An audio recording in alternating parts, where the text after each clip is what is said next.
as it starts for the opening prayer.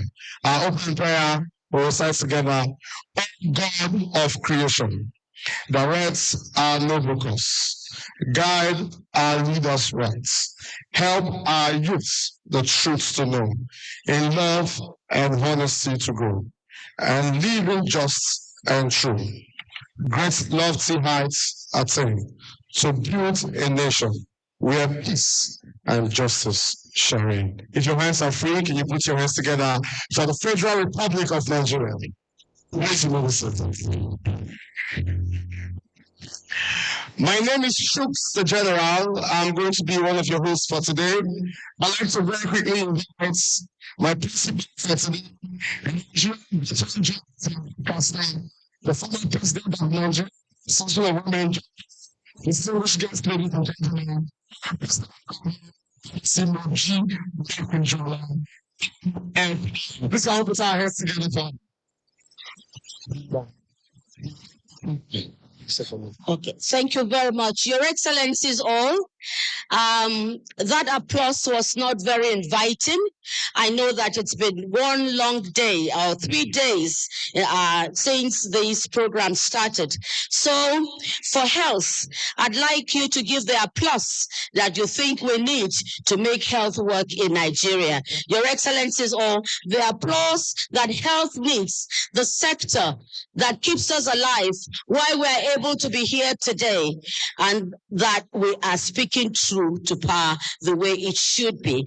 The pillar on which tonight will hold is premised on some of the outcomes from the discussion that this assembly has brought together. First, before I speak to the pillars, I'd like all of us to give another loud round of applause to the founding fathers of the Nigeria Governors Forum. As a fellow in the States way back in 2000, I got to know that in America, they also have a similar thing that worked. And as a fellow at CDC, we were invited to eavesdrop into what was happening. So getting back home and seeing this, for me, was an exciting moment that yes, indeed, we can if we put our spirits to it. So another round of applause for the founding fathers of NGF that has made it an institution of development, an institution where we can go to. And I'm sure everybody, particularly in Africa, is something that we need to be part of. I am proud of the outcomes of what NGF has been able to do.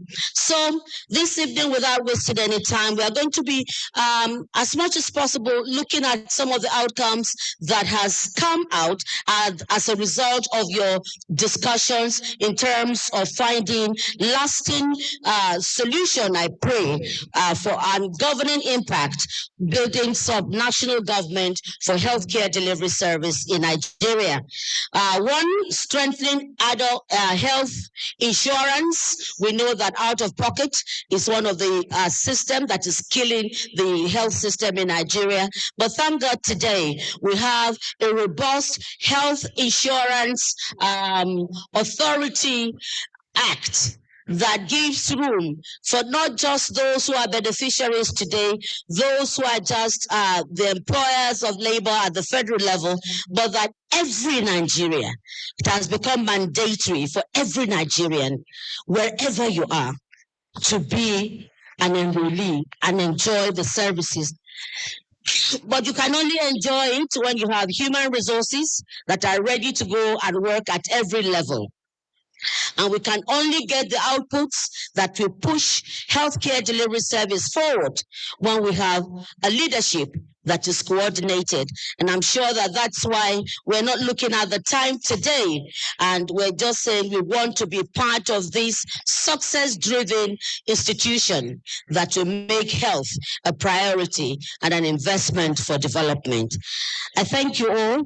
I know that we have quite a number of dignitaries here with us. Yes, we'll try as much as possible to run through them, but please, by no means, taking them in terms of priority, because for health, there is no barrier.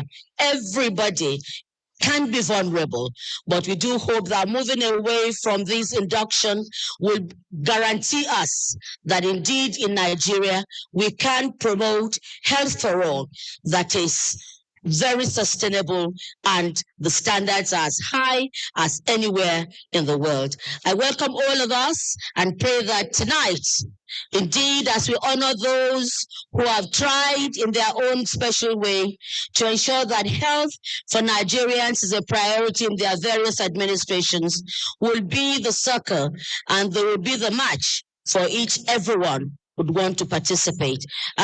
Can we please quickly have some of the names of the dignitaries here? So when we speak about Nigerian Governors Forum, I just quickly want to mention our past chairman, and of course, starting with the present chairman. So I'd like to especially, first of all, welcome and recognize the present chairman of Nigerian Governors Forum. He is the executive governor of Sokoto State. Distinguished guests, ladies and gentlemen, Right Honorable Aminu Waziri Tamura. Please now put our hands together for the chairman, Nigerian Governors Forum. I'd like to also especially salute and welcome some of our past chairmen that are here. Let me especially welcome the immediate past chairman of Nigerian Governors Forum, distinguished guests, ladies and gentlemen, the former executive governor of Ekiti State. We have especially welcome His Excellency, Governor Kayode Fayemi. Let me also quickly welcome and salute a former chairman of Nigerian Governors Forum, a former Senate President of the Federal Republic of Nigeria, and former governor of Kano State, distinguished guests, ladies and gentlemen, Civil Senator Bukola Saraki, is also a member of the a very good club. Let me just really branch off, use my time and quickly welcome a few serving governors I can see from where I'm standing. I will fill up that list as the event progresses, just in case I have not mentioned you. I can see from here the executive governor of Borno State, distinguished guests, ladies and gentlemen, Professor Babagana Zulu, CON.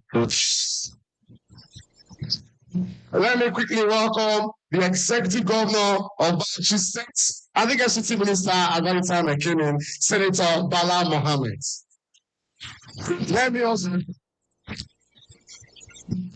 Let me also quickly welcome executive governor of Edo State, distinguished ladies and gentlemen, His Excellency Godwin Obaseki.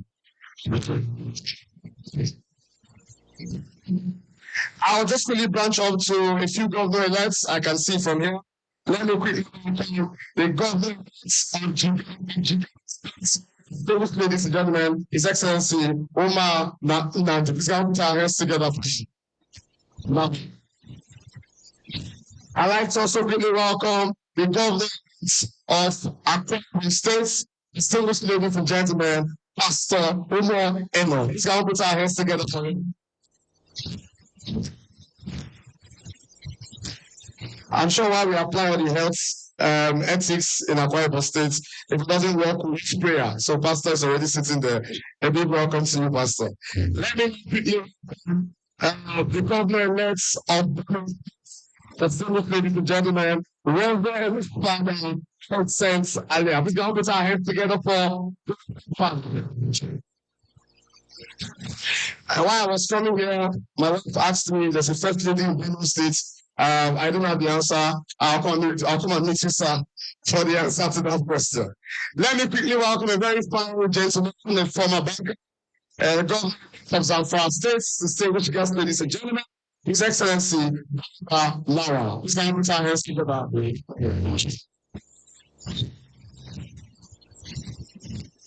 I'd like to quickly welcome the governor of Ebonyi State, distinguished guests, ladies and gentlemen, His Excellency Francis Wifuru. Please go put our hands together for him.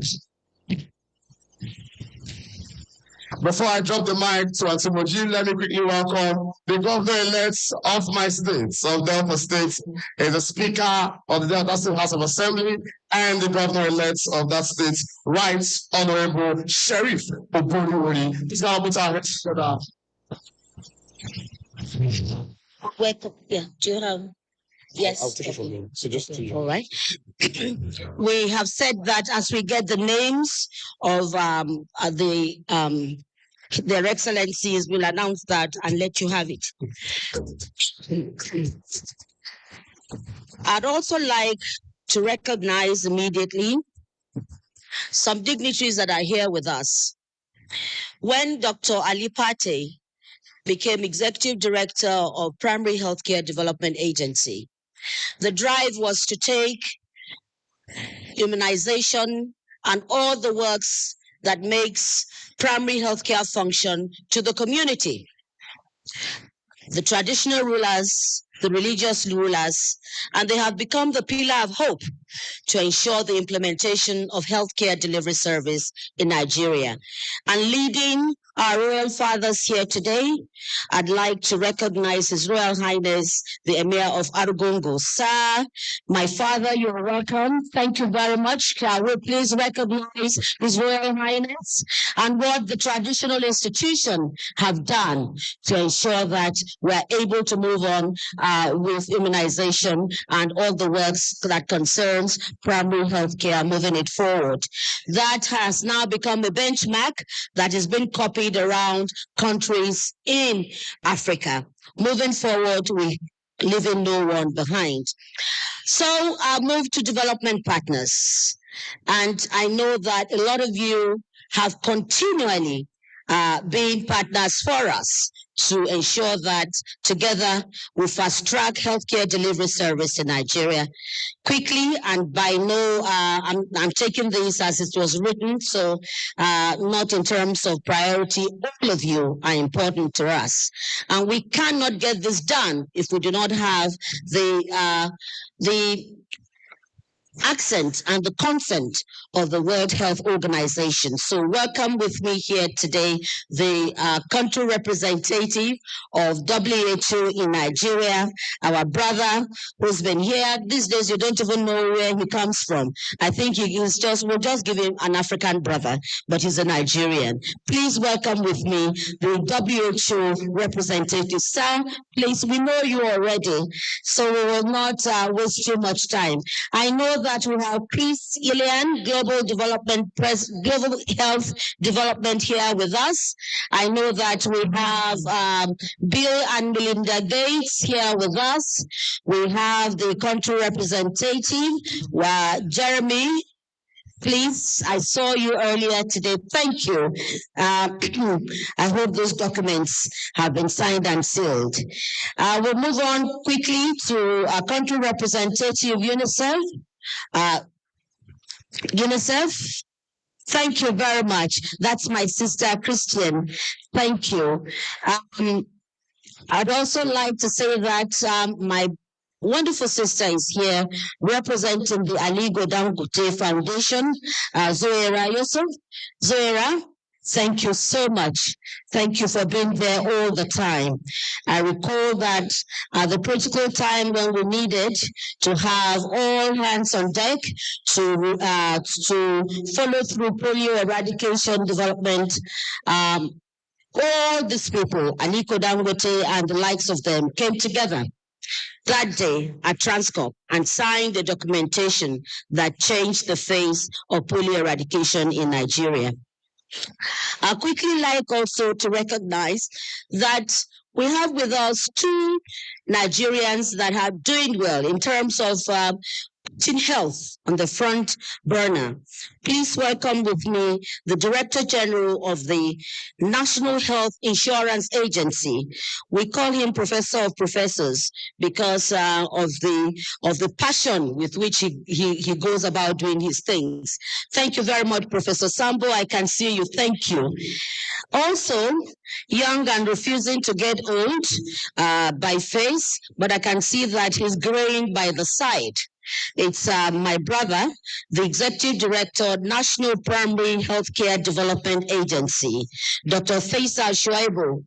You're welcome today, and I'm sure that these are good moments that have been shared in terms of promises and, of course, challenges as we move on as a nation concerning health.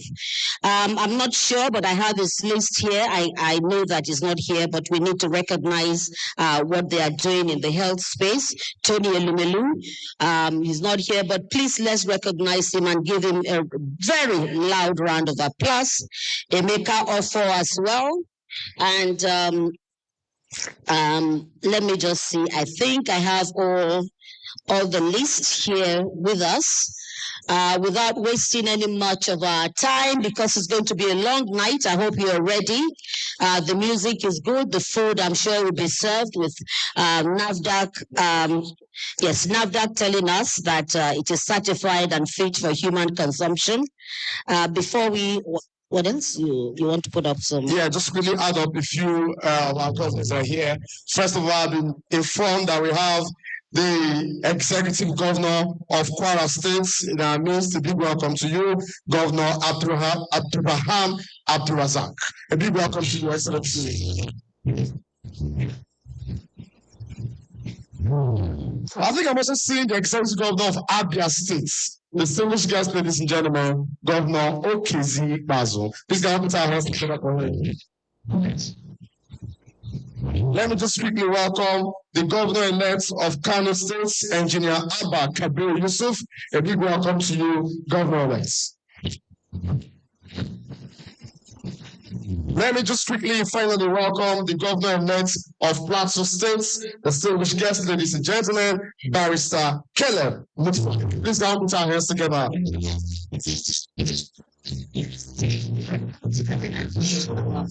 Well, before we get the welcome address, I think it is important that we know that we have Nigerians that have worked in the Secretariat and have made this work year in, year out, throughout, I would dare to say, the tenure or the growth of democracy in Nigeria. May I please, where is the DG, Nigerian Governors Forum? And all members of the NGF that have put this together successfully, please shall we recognize them and give them a very, very loud round of applause. Somebody asked the DG, your resource cap this morning, is it fitting? This afternoon, this evening, and he says he's wearing that in protest of things that should have been done and are not done. So please, let's make him wear it happily and heartily at the end of today. I can also see that the DG of the National Center for Disease Control is here, NCDC. I think he's here to NCDC. Yes, shall we please give him a round of applause, guarding us so that we don't have another COVID pandemic or epidemic with us. Okay, quickly, let's bring on. For the welcome address, Your Excellencies, distinguished guests, ladies and gentlemen, I'd like to, with all due respect, invite to the microphone the chairman of the Nigerian Governors Forum, distinguished guests, ladies and gentlemen, the former Speaker of the House of Rep, the second Governor of Sokoto State, and Senator-elect. I'll especially welcome Right Honorable Aminu Waziri Tambuwa. Please help with our hands together.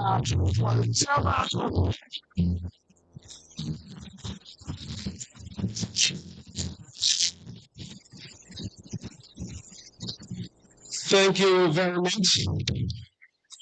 My dear sister Moji and Shook the General, I will direct the DG to hold your plea until I ask him to lose it, because you have failed to recognize your recognitions the governor-elect of my state, Ahmed Ali, is seated here.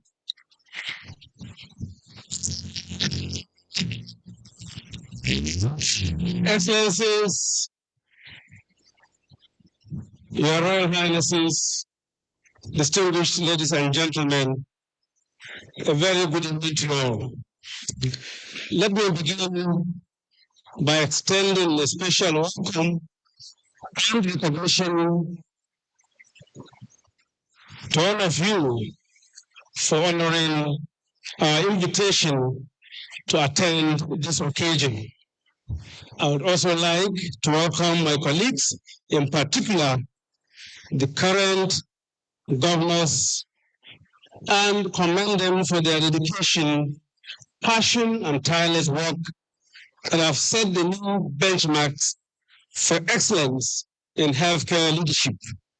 I also welcome all incoming governors and former governors to this memorable occasion, as well as our key partners for this challenge.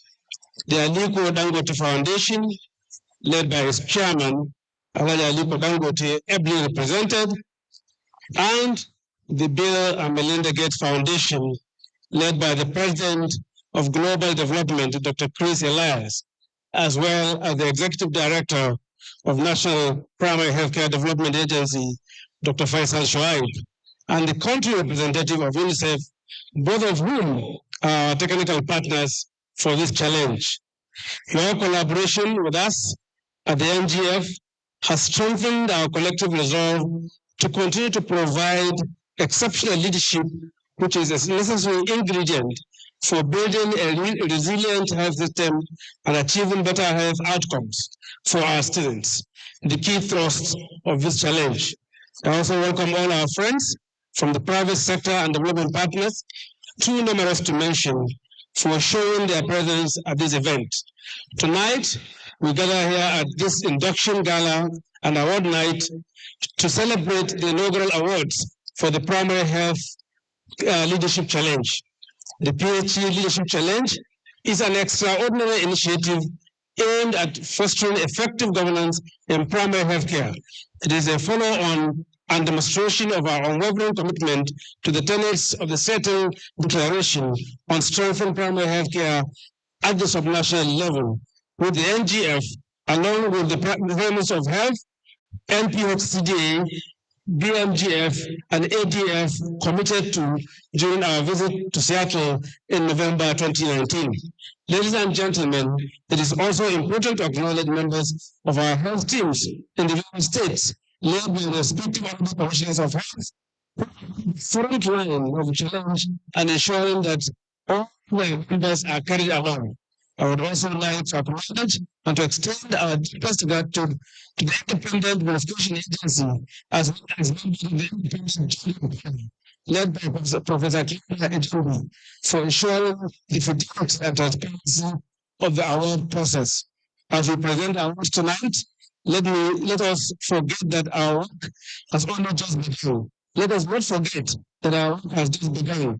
The challenges in our healthcare systems are immense and the expectations of our people are high. However, I'm confident that with the collective will, determination, and collaboration demonstrated by all the government and our partners, we'll surmount every obstacle and achieve our vision of a healthy and prosperous Nigeria. In conclusion, I want to express my heartfelt appreciation to everyone who has made this event possible, especially members of the NGF Secretariat, our partners, and every individual involved in the planning and execution of this event. I wish all of us a very successful evening and event. Thank you very much. God bless you.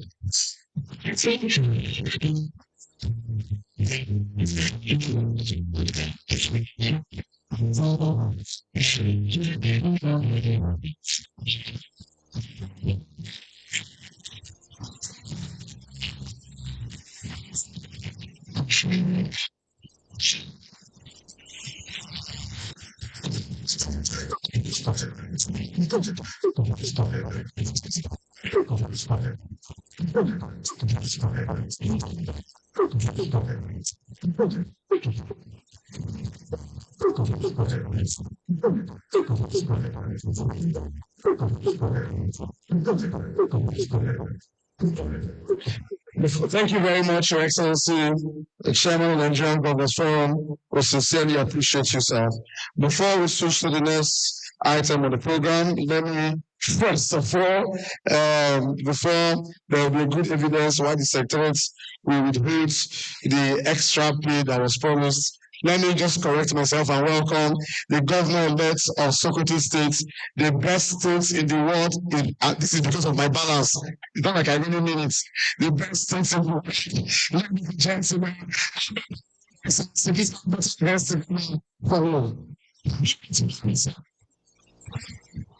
the producer. I need to also quickly welcome the MD of Gavi Alliance from Geneva, who came all the way from Geneva. Big welcome to you. Sincerely appreciate you for coming.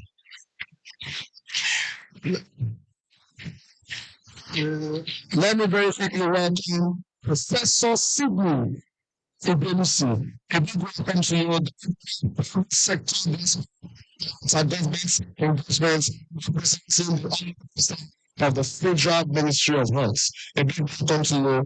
Thank you very much.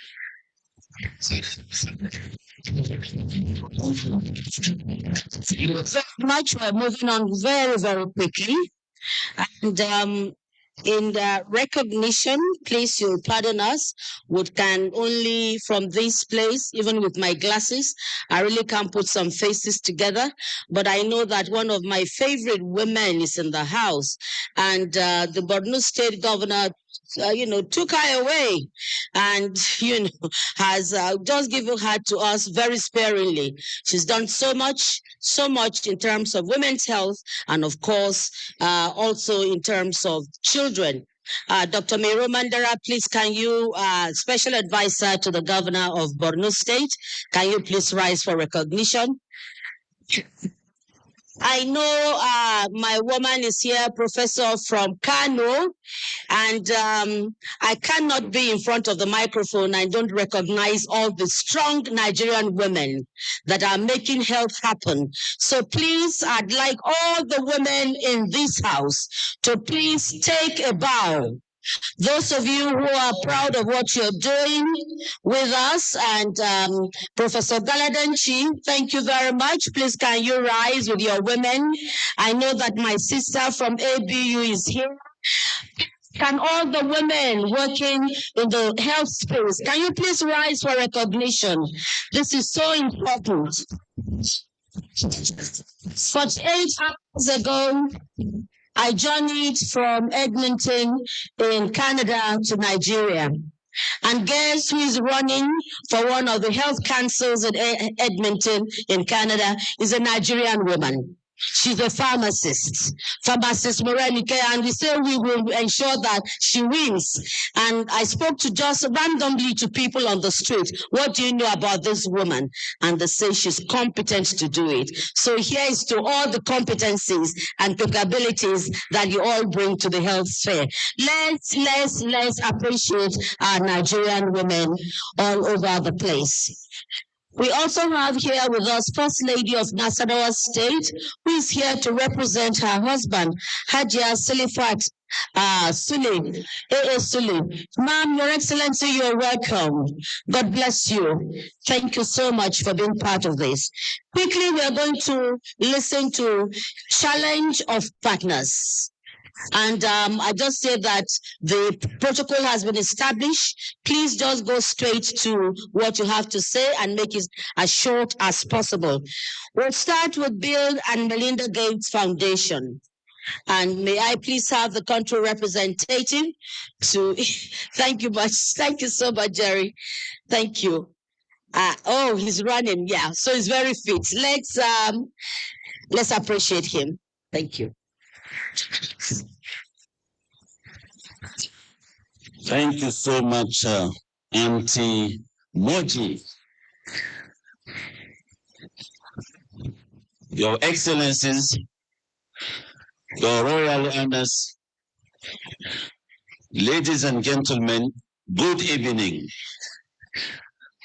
I was not supposed to say a word because we already have a representative of the Bill and Melinda Gates Foundation here, aptly represented by Dr. Chris Elias. But allow me to take this opportunity to mention few people who came with him from the leadership.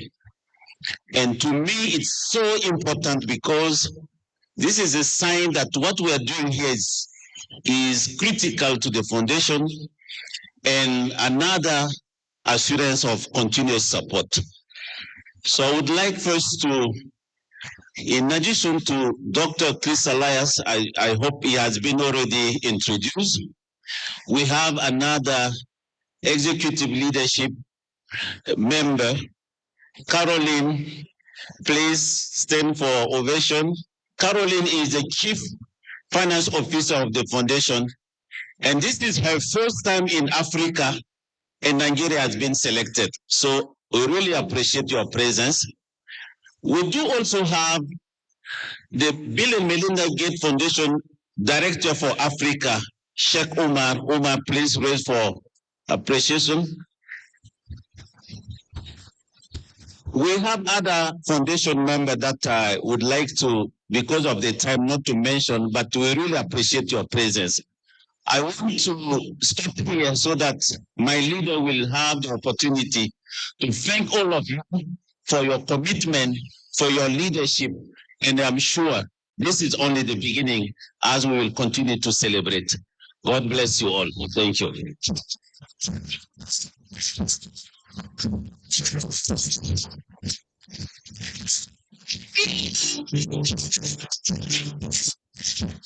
The speech was short to the point, but yet carries so much of wisdom in it. I expected a better clap and even louder than the first one you gave. Thank you very much.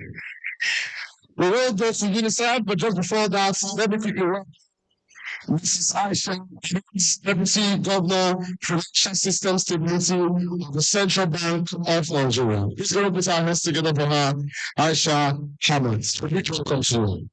To speak next, I'd like to invite to the microphone the country rep of UNICEF, distinguished guests, ladies and gentlemen, Hussein Mudati. Please go put our hands together for her as she comes to give our next speech.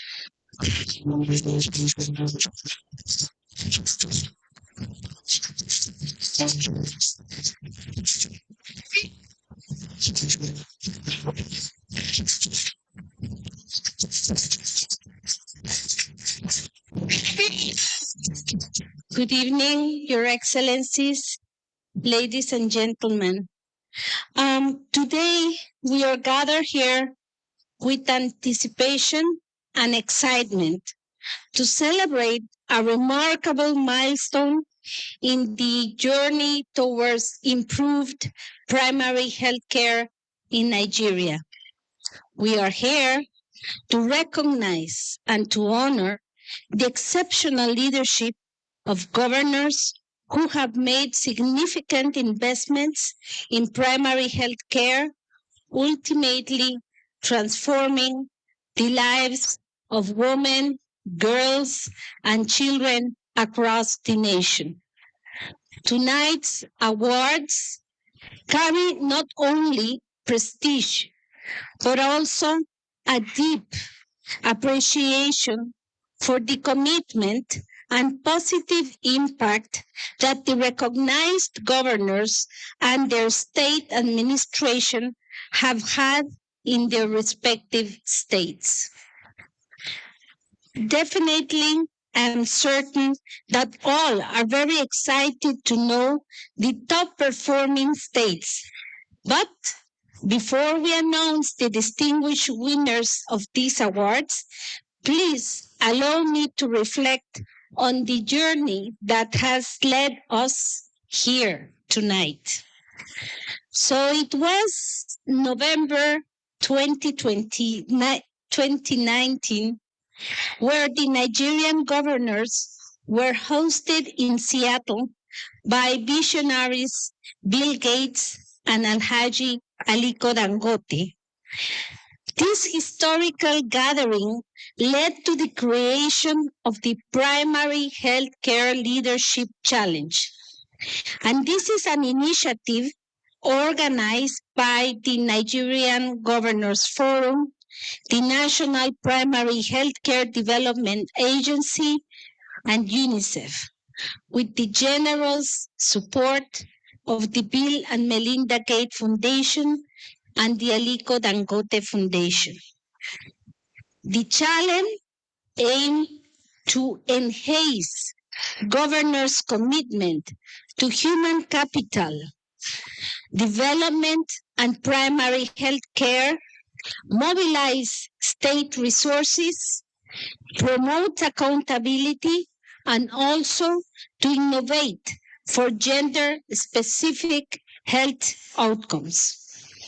As you see, it has been a long journey, and tonight we eagerly anticipate the announcement of the challenge winners.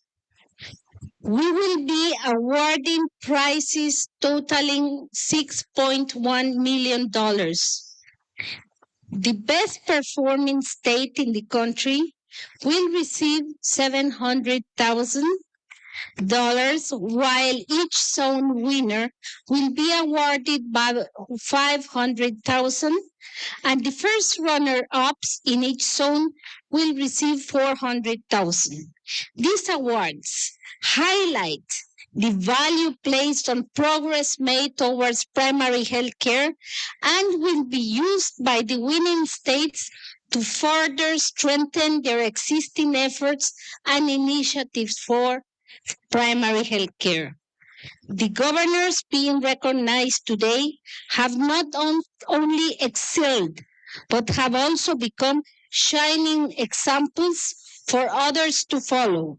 Their achievements will be celebrated not only through public recognition, but also through personal commendation by distinguished individuals such as the Vice President, the Ministry of Health, the Bill and Melinda Gates Foundation, and the Aliko Dangote Foundation. Here, may I also make a special mention to Dr. Usahi Inari, the outgoing Minister of Health, who has made outstanding contributions in these efforts. Thank you, Minister. I would also really thank Dr. Faisal for all his commitment and real true heart for the people of Nigeria to receive adequate primary support on health. The major ambition behind these investments lies in our shared vision to ensure high-quality primary healthcare services that can be accessible and affordable for all women, girls, and children in Nigeria. Improve the leadership, oversight, management, and delivery of essential health services at the subnational level, where we have the building blocks for enhancing an overall health outcome. The 36 executive governors of Nigeria, under whose leadership we stand today, have a unique opportunity to accelerate progress and to create lasting challenge. The Primary Health Care Leadership Challenge Awards go beyond monetary values. They motivate governors to increase investments aligned with the Seattle Declaration and the primary health care under one roof strategy, while closing the gender gaps and removing barriers in their states. It is important to highlight that this leadership challenge fosters strong federal-state partnerships to drive evidence-based healthcare delivery and to improve health outcomes.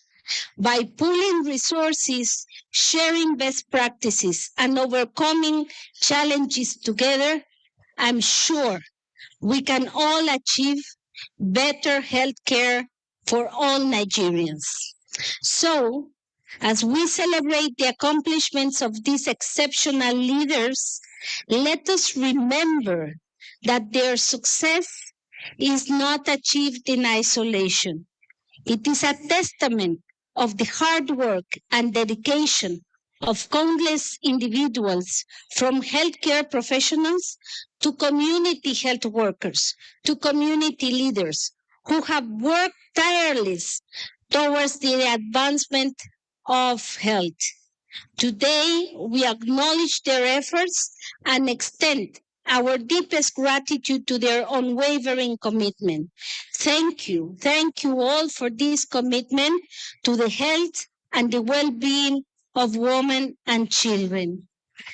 Let us stand united and work hand in hand towards a future where every child has the right to live, to thrive, and to develop. Let me end by quoting on one of the biggest inspirations of our times, who we lovingly call Madiba. It says, "It always seems impossible until it is done. And today we have done a lot." Thank you.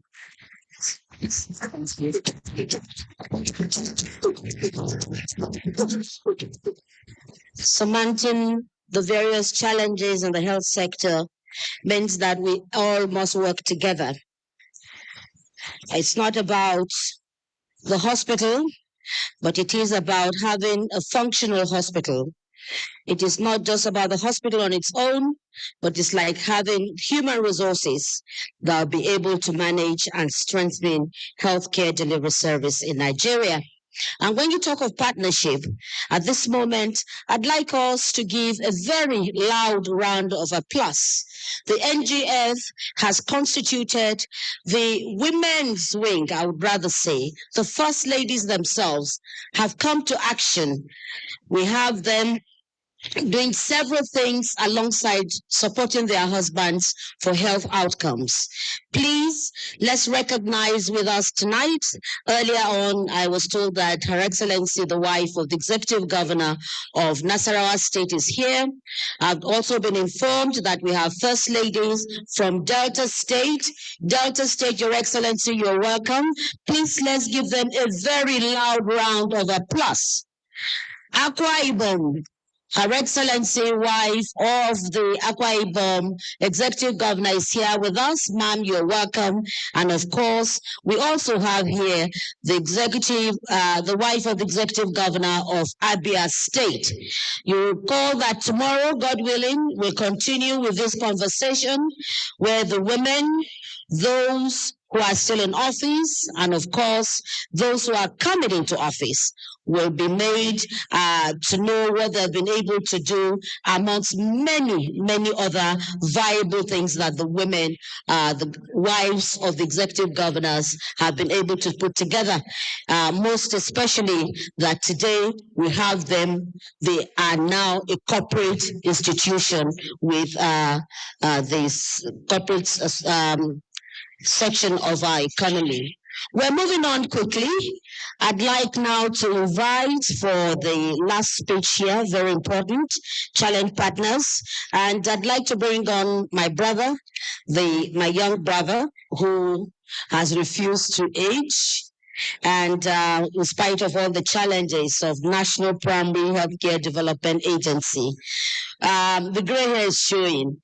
Please let's welcome Dr. Faisal here.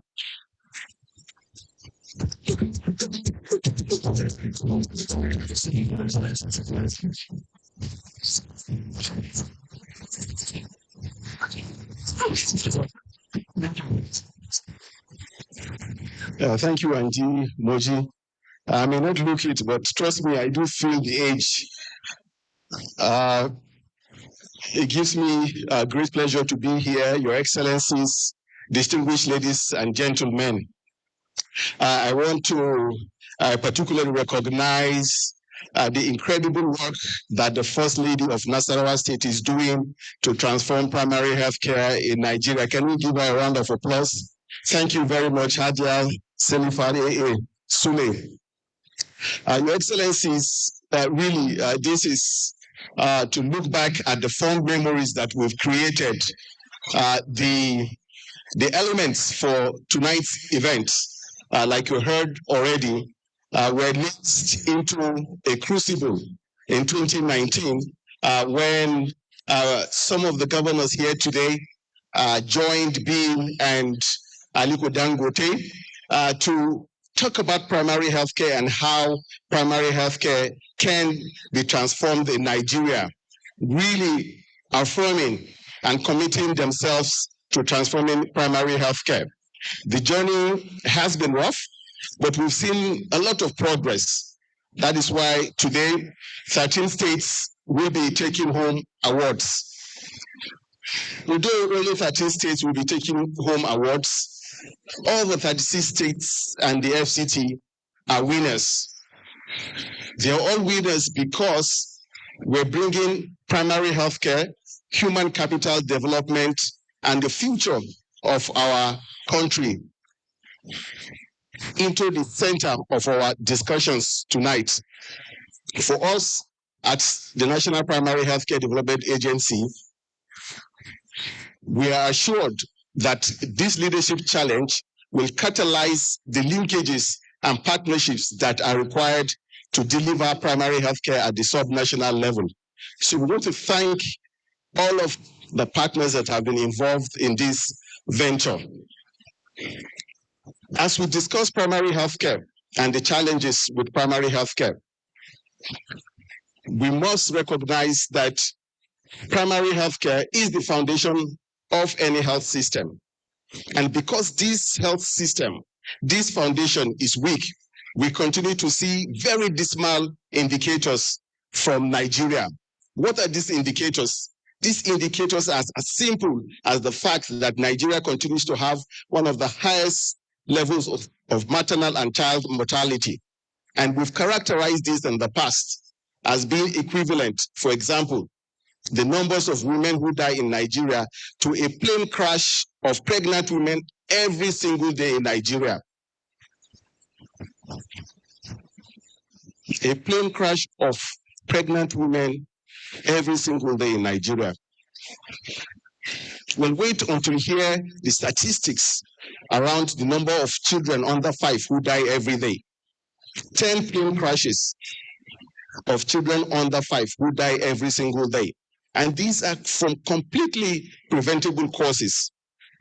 And this is why it is important that over the years, we've put in place strategies to try and correct these anomalies. But it is events like this that bring to the fore the need for us to continue to work hard to make sure that such indices are not said in the same breath as our great country, Nigeria. Tonight, we have a unique opportunity because we have 18 new governors elect. That means they have the opportunity to start on a blank slate. It means that they have the opportunity to take the first steps aright when it comes to primary health care. But we also have returning governors that have the opportunity to reset and prioritize primary health care. It is possible that you do not win an award today, but what is possible is that during the next round of awards that your state may win. So how can this possibly happen? The most important challenge that we face with primary healthcare today is human resources. It is not just the infrastructure, and there is a tendency for us to focus on the infrastructure, but only 30% or so of primary healthcare centers in Nigeria have the right human resources.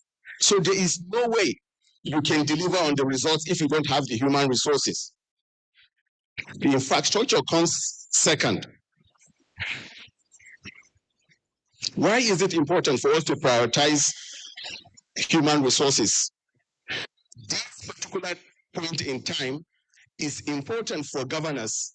I'm no politician, I'm just a technocrat, but I've heard from people that know better than myself, a governor, and his advice was that the best time to try and fix the issues around human resources in primary healthcare is when you become the governor-elect. In the first year, you are still very popular. So what it means is that you can look at the primary healthcare system and make sure you weed out, you audit and weed out those folks that are not supposed to be there. So you retain only quality primary healthcare workers. And then after your election, so for those that are coming back for their second term, this is another opportunity for you to audit the system and make sure that those who do not belong in the primary healthcare system are weeded out. You need to do this in the first year, because after the first year, it becomes very difficult. If you try it, then it means you may not get a second term. So please, for us at NPHCDA, we're here to work with you. We have our staffers all across the country to help you with that audit of the system and making sure that it is not just recruiting additional health workers, but making sure that the distribution makes sense, that not all the important health workers are in the urban centers, that the rural areas are also focused on. Secondly, to talk about the demand side. We've been able to eradicate wild polio viruses in Nigeria, but we couldn't have done it without the leadership provided by traditional and religious leaders. So it's not just the part. Yes, absolutely. So it is not just about the health workers and the health facilities, but also looking at the communities and making sure that the community system is primed enough to work with the health system and deliver these results. So I'll leave with what for us should be your priority as governor-elect, because it is our priority at the Federal Ministry of Health and NPHCDA. And it is our priority because that is what we hear from your citizens. That is what we hear from our communities. That once and for all, we must eradicate all forms of polio. Yes, we have eradicated wild polio viruses, but we continue to have circulating variant polio viruses. Your Excellencies, that needs to be a priority. Secondly, Your Excellency, we need to make sure that our kids get the vaccines that they need. So we must prioritize routine immunization. We need Your Excellencies to make sure that the resources are available for the health workers to go to every nook and cranny and make sure that no child is left behind when it comes to accepting and getting the vaccines that they need. Finally, I mentioned the dismal figures that we have for maternal child health in Nigeria. Add nutrition to that, and you will be on the right path to success in terms of delivering primary health care. Thank you very much. Thank you very much, Dr. Faisal. Thank you for the passion. And the work must continue, and it can only continue on a sustainable level when the states buy into it. We're moving on, and final on this list of people who would speak to us on challenge. Moving on to some special guests that we have that have continually contributed to healthcare delivery service in Nigeria. Please, let's put our hands together for Alhaji Aliko Dangote, that has done so much, not just in terms of provision of money, but also provision of infrastructure. And speaking on his behalf today, I'd like to invite my sister, Zoera Yusuf, to please step out. Yes, it's good to see you again. Thank you. Thank you for putting it all together. Thank you. Thank you, Auntie Moji. Good evening, Your Excellencies, distinguished ladies and gentlemen. Obviously, I'm not Alhaji Aliko Dangote. I'm speaking on his behalf. As most of you know, he has a huge event happening on Monday. And so unfortunately, he wasn't able to join us this evening. But his commitment and our foundation's commitment to the health space in Nigeria is total. We've been working in this for the past 12 years in different forms. Today, we're particularly talking about the Primary Healthcare Leadership Challenge Fund. And I think this leadership challenge is the fact that we're here today, to me, is proof that when we think of ideas and we execute them, we can actually get here. I remember the day that Paulin and I discussed taking governors to Seattle. And then we went, and then we had a really amazing couple of days in Seattle, having all kinds of discussions. Bill Gates hosted us in his house for dinner.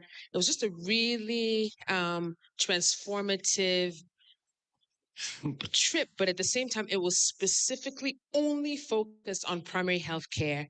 And so the Seattle Declaration that we came up with on the last day of that visit is what led to this challenge fund that we are seeing the first results of today.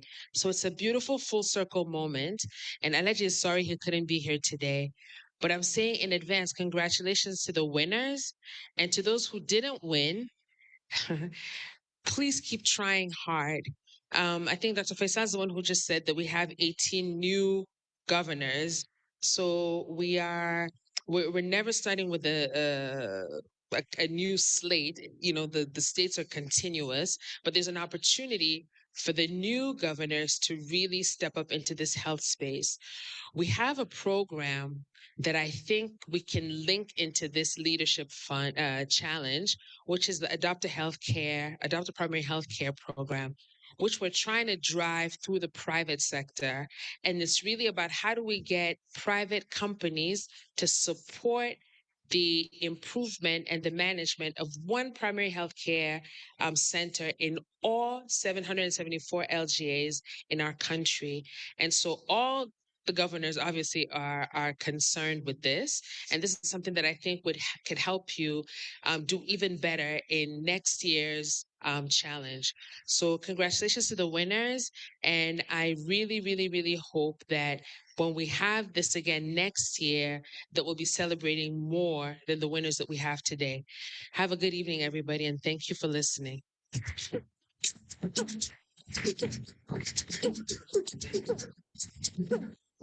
She spoke on behalf of Aliko Dangote. I expected a Dangote clap for her. Please, can we put our hands together for her?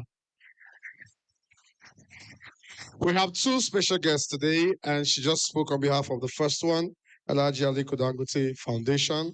I will invite the second guest, distinguished guests, ladies and gentlemen. The next speaker is the President, Global Development Division of the Bill and Melinda Gates Foundation. He has professional background in public health and medicine. Distinguished guest, ladies and gentlemen, Dr. Christopher Elias. Please go and put our hands together for him.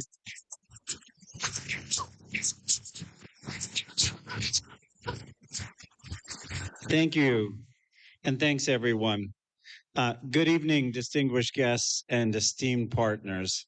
I'm going to accept Auntie Moji's invitation to stand on existing protocols.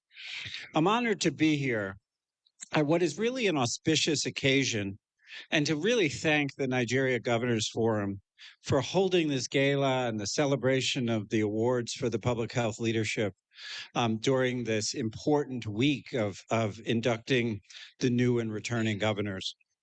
I've had the opportunity of sitting at a table and being reminded of the journey that we've been on here. The Bill and Melinda Gates Foundation has been on with the federal government of Nigeria over the last 15 or so years.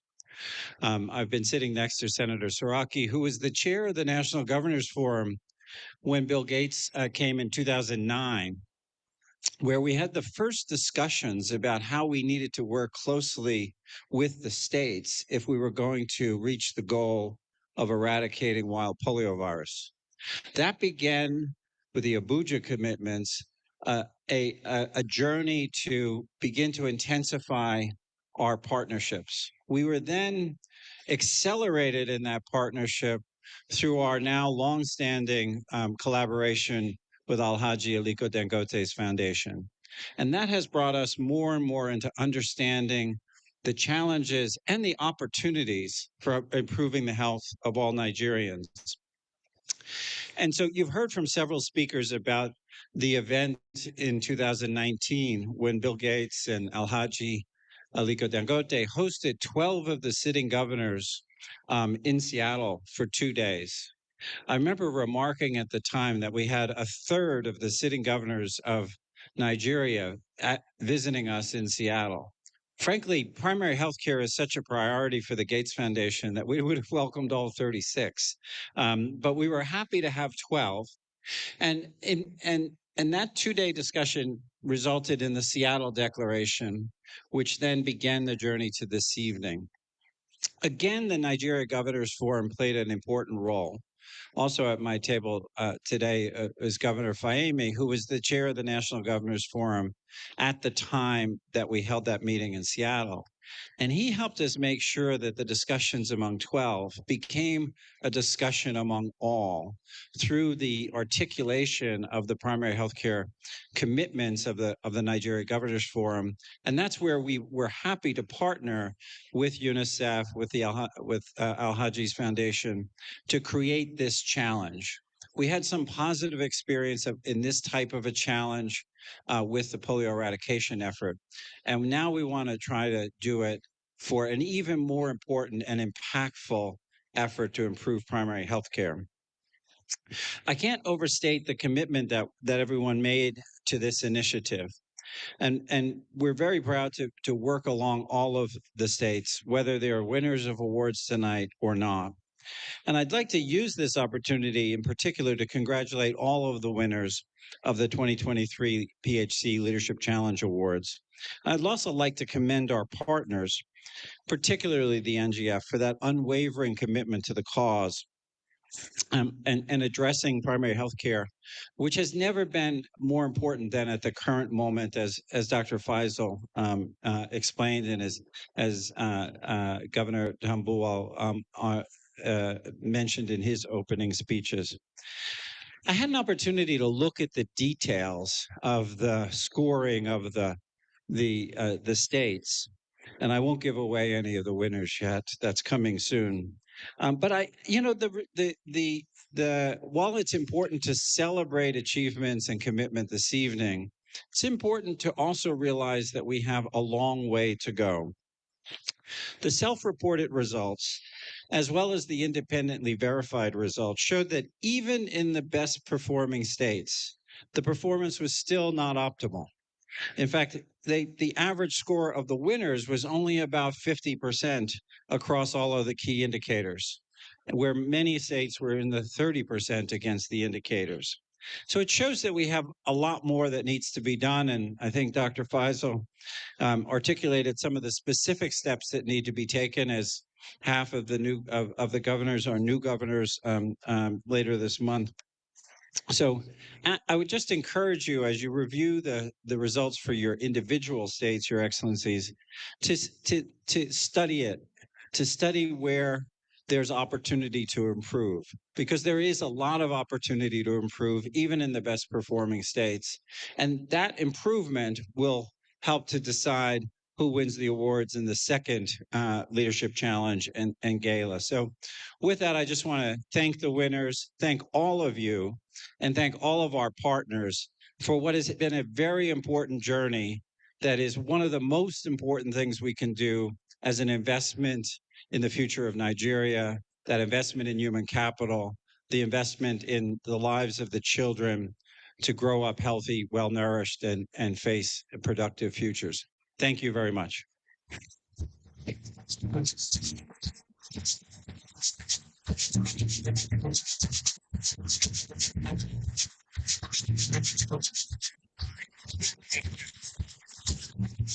Thank you. We'll move on. Thank you very much. We'll move on to one of the highlights of tonight, which is the keynote address. I know that the speaker would not make it as long as he had prepared it, but I'm sure that we can get what he has prepared. If you allow me, I know there's an introduction of him, but in the 90s, I think in 1998 or 97, in Geneva at the World Health Headquarters, was where the world health players assembled. And it was a moment of pride for Nigeria, because Bill Gates at that time, I think it was really one of the first times he was going to address the assembly. And he said, Africa has leaders that will take us to the promised land, and that he has singled a particular person out. I have it on tape, so this is evidence-based, and he has a particular person in mind that is going to give to Africa, and that Africa should go to learn from him. It was a moment of pride for Nigeria at that WHA. Guess who? My simple Dr. Ali Pate. He had just resumed at the National Primary Healthcare Development Agency, and he came with such zeal that we can do things. And part of the innovation, which I dare say today, is the fact that we must engage with the community to get things done on the primary healthcare level. But ever since then, he's been Minister of State. At a point, I lost him to all the universities in America. Then again, God said that was not enough. Come August, I pray that we'll get our visas ready. We must show them that he has home support. Our brother is going to take over the office of Gavi. And when he does that, you know that there is hope for Nigeria. It is on this moment of pride that I invite our keynote address speaker, Professor Ali Pate. Please welcome him warmly. And if we have the intro, we can play it back, but yes. Scholar, teacher, philanthropist, Muhammad Ali Pate. Muhammad Ali Pate is a global leader in health policy and practice, a physician, scholar, teacher, philanthropist, politician, and a devoted family man. Dr. Pate currently holds the Julio Frank Endowed Professor Chair in the Practice of Public Health Leadership at the Harvard Chan School and the co-chair Future of Health and Economic Resilience in Africa, FHERA, a multidisciplinary and multi-stakeholder platform fostering the emergence of a better future of health and economic resilience in Africa. Recently, he was announced as incoming CEO of Gavi, the Vaccine Alliance, starting in August 2023. He has also been elected as a member of the American Academy of Arts and Sciences. Dr. Pate had served a successful term as the Global Director, Health, Nutrition, and Population Global Practice, and Director of the Global Financing Facility at the World Bank Group in Washington, D.C. During this period, Nigeria benefited from the World Bank's $150 billion commitment fund to mitigate the social and economic impact of the COVID-19 pandemic. Between 2011 to 2013, Dr. Pate served as the Minister of State for Health, Thank member you of the very National much. Economic Management and the Implementation You can have a copy if we Chairman have of the your email Presidential- address. We'll send it to you. But I'm sure that my brother will melt if we continue. Yes. Your Excellencies, the Chairman of the Governors Forum and all the leaders of the Nigeria Governors Forum, the outgoing governors that are here, as well as the continuing governors and incoming governors, development partners, ladies and gentlemen, good evening. I asked Auntie Moji to just cut this short because I was getting a bit embarrassed to be seeing myself sort of projected in that way. I have to say that all that we did it together with many leaders who are here, who were catalytic, from Governor Saraki, who actually was instrumental to my coming back to Nigeria in 2008, and to so many others who've actually done the work, including those who are not here. So I really feel I can take the credit, but there are many others, and many of you are here. So really want to make that point. So let me also express best wishes to all your excellencies for the next phase of your leadership journeys as executive governors in your states, whether those re-elected or the new governors that are coming. And on behalf of a very grateful people, I'd also like to thank all those outgoing governors and former governors for your service to this country over the last several years. The exercise of leadership in the ways that you are now positioned is no easy task, but it's probably one of the most significant lifetime opportunities that you have to make great difference in society. Amidst all the pomp and glamour, there is a reality out there for which you now have the responsibility to shape in a positive direction in your respective states. There are high expectations from your citizens, from the voters, the party, and your families and friends you will be confronted with multiple competing priorities, some of which are immediate and others are longer term. You will be faced with choices of your immediate policy and implementation teams, for example, and how to manage stakeholders and appropriate losses in the changes that you will make in terms of who gets and who loses. And to paraphrase New York's Governor Mario Cuomo, while you campaigned in poetry, now you are expected to govern in prose, to fulfill your numerous promises to the people. And you'll do all of this in the face of a turbulent global economic and political context, regional and domestic conflicts, tough macroeconomic circumstances, and a backlog of challenging issues such as the mass poverty in parts of our country, youth unemployment, and widespread health and education deprivations, to mention but a few. So in this situation, why do you prioritize health, and especially primary healthcare and immunization? First, access to health is a fundamental human right. Every one of your citizens deserves to survive and thrive, free of preventable diseases, and to have access to basic healthcare when in need. That is the first item. The second reason is that health is fundamental to building the gray matter infrastructure and accumulation of human capital.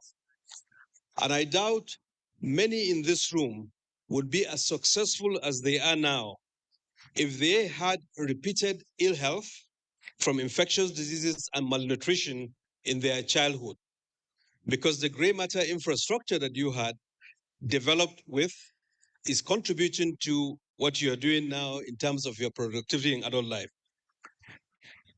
From maternal health during gestation to birth, early childhood, and the transitions through school years and adulthood, good health and nutrition ensures that gray matter or the brain is well developed and individual human capital is accumulated to be successful adults and to contribute to society. And third, and related to the above, investing in health, especially vaccination, not only saves lives, but improves educational attainment, learning outcomes, lifetime income for the individual, social mobility, and by extending financial risk protection, reduces poverty from health spending by families. Those who are reached by vaccinations can also be reached by other essential services. Fourth, there is also a value chain in the health sector whose development can itself contribute to economic growth. So health is not only a byproduct of economic development, rather it is a key driver for inclusive economic development.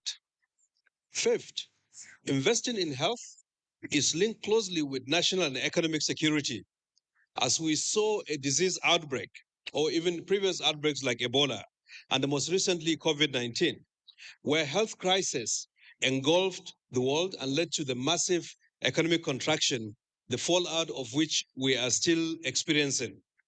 And finally, because health matters affect everyone, it offers you as politicians an important avenue to re-establish the compact between the state and its citizens, to gain trust of the people and to earn political capital. Your people will be happier. So primary healthcare and immunization present some of the best buys for public spending. For every naira you spend on immunization, there's at least 26 naira in value that is generated. This is on solid evidence. In addition to saving lives and also reducing the suffering among your population, for every mother who has access to quality antenatal care and self-delivery, you are investing in the next generation through their infants and enabling a mother to live and to nurture her child, just as we have heard from my brother, Dr. Faisal. But how do you signal prioritization of health in your agenda. I argue that beyond just supportive speeches, you will signal the importance of health in your agendas by ensuring competent individuals with the right values are in your health teams. You can also signal that by articulating clear policy directions in health and the results to be expected and how you will measure that.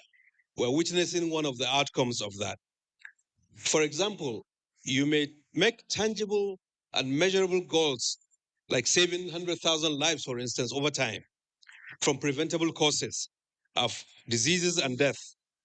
And on the basis of that, make your choices in terms of prioritizing the primary healthcare approach as your path, as foundational to what you are trying to do for your health policy. This will mean access to quality basic healthcare services such as immunizations, leaving no one behind, stamping out disease outbreaks when they occur, improving community health works, as Dr. Faisal mentioned, and engaging community and traditional leaders and women's groups in terms of expanding the demand space. It will follow then that your governments signal the prioritization by also allocating budgets efficiently and also releasing the resources as at and when you do, including your co-financing obligations to the various global health initiatives. But primary healthcare approach does not mean cheap healthcare for the poor. It needs to be invested upon. And well-functioning and staffed hospitals and diagnostic facilities also fit within an integrated health system with the primary healthcare approach at its foundation.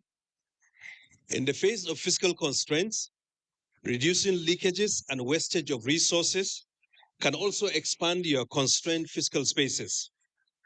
Beyond allocating budget and releasing resources, your visible presence and voice gives direction and signals to all leaders in your society and your states and the people in the state that you care about health of women, children, adolescents, the elderly, and wider population.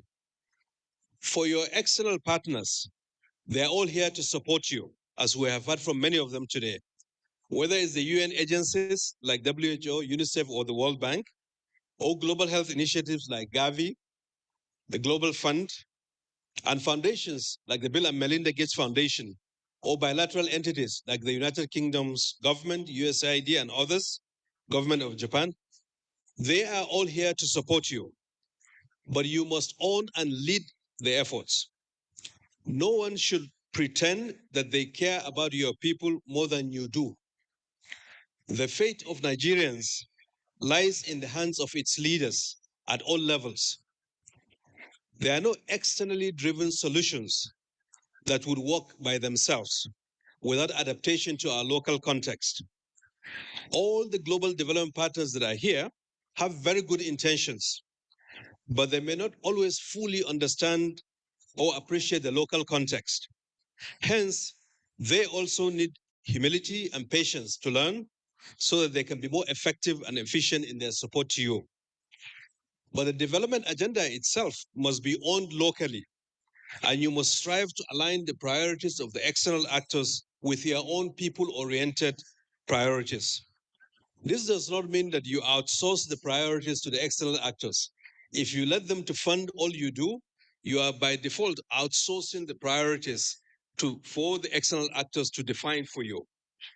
External actors can provide you with technical assistance to analyze, develop tools, prioritize, implement, but they should be based on also what makes sense to you all. Your priorities are set in your strategic plans and the expenditure frameworks that you will have. And you must insist that partners align also within those plans. Because as elected leaders in government, you are the ones responsible to the people and to be held accountable if you fail. Where there are gaps in government systems, you may use external partners to strengthen those systems, but not to be a substitute to those systems. You will need to demonstrate your commitments by meeting your own obligations, which is a crucial means to establishing and sustaining credibility.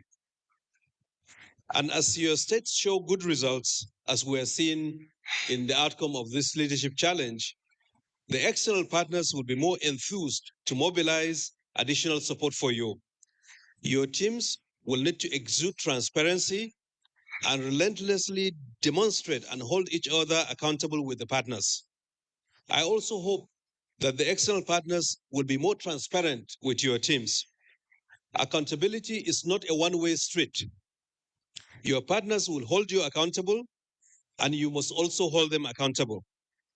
And all the parties should remember accountability to the people, whether here in Nigeria or the taxpayers from the partner countries. Finally, in the interface that you have with the global development partners, remember that we're in a post-colonial era. Your external partners are your partners. And so constructively engaging and shaping the agenda and working with them will allow you to go further and last much longer. This is exemplified by the partnership of the Nigeria Governors Forum with external partners, but also with the leadership of the state governors. And do not please forget the civil society, the Nigerian National Technical Assistance Providers, who have contextual knowledge and will remain with you for much longer. They should not be ignored because they are local. They have important contributions to also make. At the end, I also advocate that we all remain open to learn new things from within the country, because there are good things happening in some of the states, and learn from them, from other countries in our region, in Asia, but also globally. I'm confident that if your excellencies pursue the agenda of prioritizing health, despite all the prevailing challenges, the results will become evident and your people will be healthy and happy. Your partners will double up on their support, and Almighty God will also reward you. So thank you very much, and I wish you Godspeed. Thank you very much.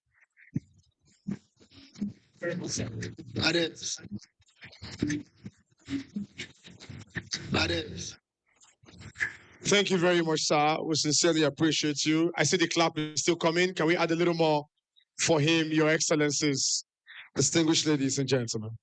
We will go for dinner now, but just two things before I'll let you know how we'll go. First is that I'd like to appreciate all our partners, everyone that have partnered with this great movement, all our partners, the GIZ team. Thank you very much. Can we put our hands together for the GIZ team? I want to also specially appreciate the Gavi Alliance team. They came all the way from Geneva. They are fully represented. We have the MD here, we have the director, we have the senior country manager, we have the program officer, all our team from the Gavi Alliance. Can they just wave? Please, can we put our hands together for the Gavi Devasin Alliance? Let's celebrate them. Thank you very much for always being a partner. We sincerely appreciate you. Dinner is served, and this is how we're going to go.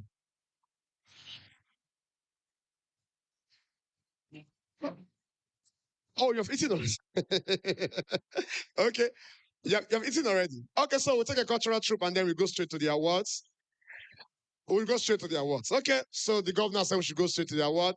I'd like to now invite Auntie Moji so we can go straight to the awards. For those who have not had something to eat, locate 7 points around you while the awards is going on. We have 2 on this side and 2 at the back. Locate your service points and get a meal while we go straight to the awards. Governor said we should go straight to the award.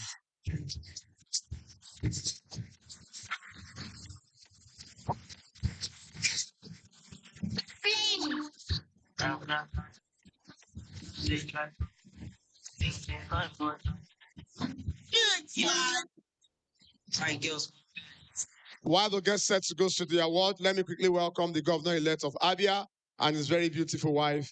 A big welcome to you, the governor-elect of Abia State. Please can we put our hands together for the governor. We'll go straight to the awards now. We have lots of awards for today, but the runners-ups and the winners, we will unveil them right away. While we tidy that up, let's take a little music from the DJ while we tidy up the awards and get that quickly. Thank you.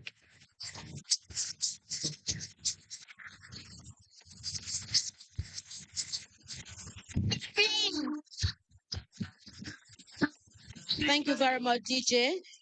At this point, before we start calling out the recipients of the awards, I would like to bring on my very dynamic sister, Professor Clara Ejembi, who led the independent judges to come to the conclusion of the awardees today. Please, Prof, please come to the microphone to give us a short background of the criteria that was used, very short, please, on all those that were nominated and today are going to be awarded. Professor Ejembi, thank you. And please let the applause run. If Professor Ejembi marks your paper and you are said to have done well, you have merited it. She's been in this space for as long as I know, and she has done all medical professionals. Yes, that you have to give us a little background how you got here. The awardees. Thank you. Yes. So I'll stand by you here. Okay. Okay. All protocols duly observed. Good. It's not even evening. It's night. Good evening. Okay. Just a brief background on how we got to where we are this night. It's been a long process, and the background, of the challenge has been given. The criteria for assessment was collectively agreed upon by the various stakeholders involved. Basically, what was being assessed was primarily assessing the commitment of state governors towards primary health care in terms of providing the critical leadership and governance that is needed and accountability. There were 12 criteria that were set, and each of them, had a set of items to be scored upon. And I think quite a number of the criteria was looking at the leadership and governance in terms of planning. So the first criteria was essentially looking at planning, whether the states were developing health sector-wide annual operational plans that were, budgets linked to that were derived from annual operational plans that were linked to the state's strategic health development plans. So that's the first one. The second major criteria that was looked at was whether the state was prioritizing primary health care specifically, and whether, it was being reflected in the state executive council meetings that were held, and problems were identified, solutions proffered, and the actions taken therefrom, and whether the discussions included gender responsive issues. The third criteria that was looked at was also relating to the criterion was looking at whether there is a task force on primary health care that was headed by the deputy governor. So these were some of the issues that were looked at. And other issues, whether the state governors were going on monitoring visits to primary health care facilities, and the evidences therefrom.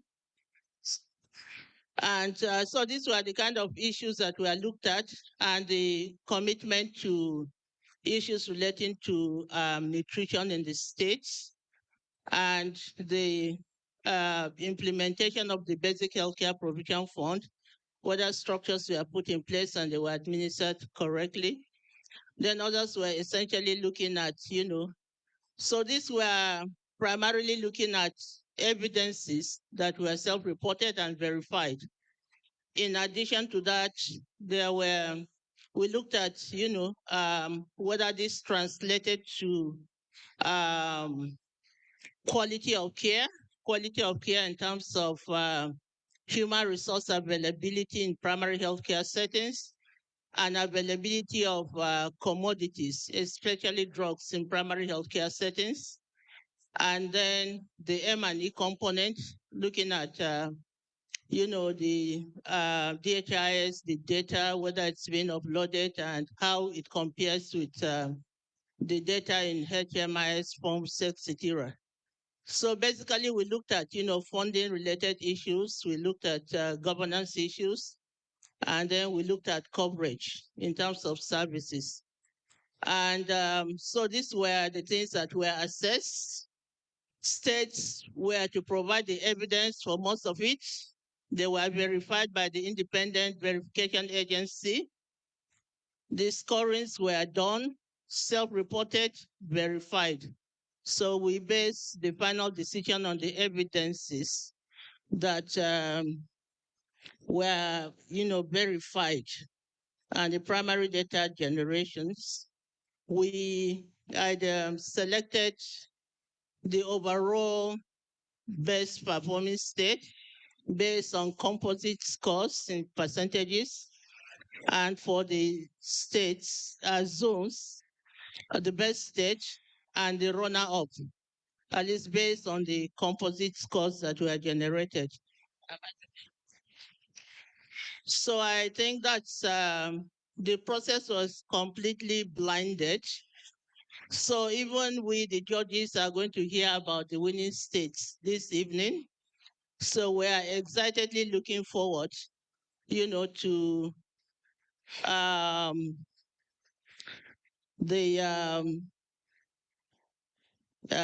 being told, who came first and who won in the level of the states. So it's this evening that all of us are going to know who the winners are. So I hope that my state wins. Thank you. Okay. Well, I don't know. I just got the paper here myself, and from the vantage position, I think I can start congratulating myself. But before we do that, Your Excellencies, all very distinguished ladies and gentlemen, this really is the climax of tonight's event.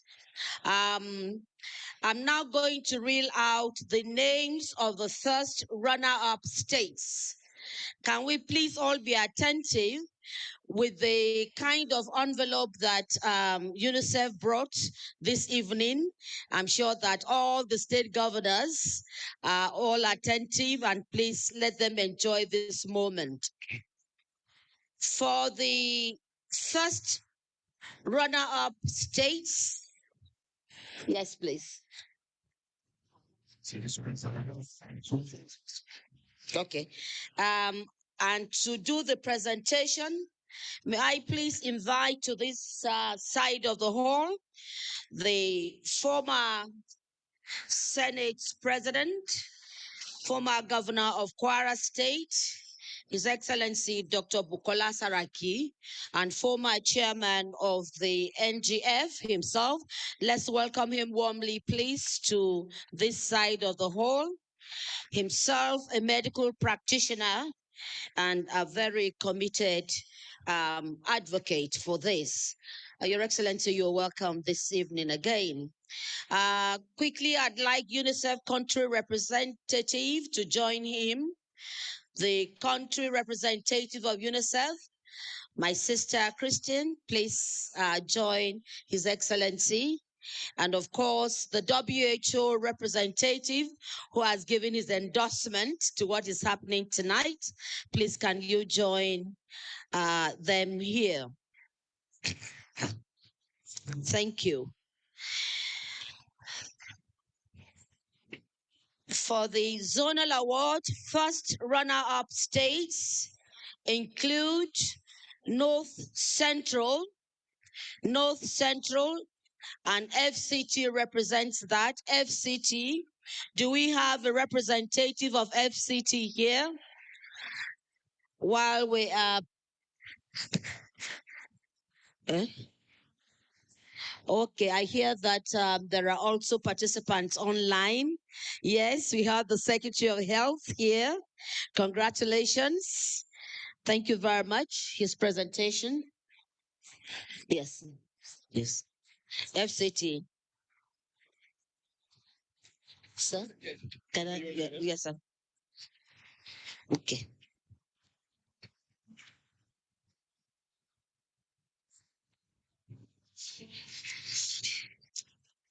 Yes. Okay. Can we have the second microphone here? Thank you. Can you move, please? We want the microphone so that when you say something. Okay. I'll move on to the next state. Northeast. Yes, okay. This is the check. Okay. Oh, I see. Very important. Well, I hope that with this award, we can have the FCT FHIS come on board.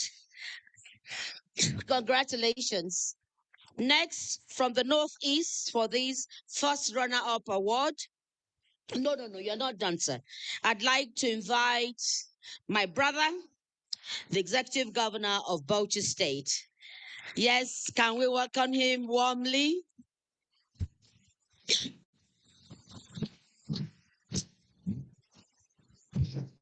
Congratulations. If your commissioners are here who wants to share this moment of pride with your executive governor, please quickly come up.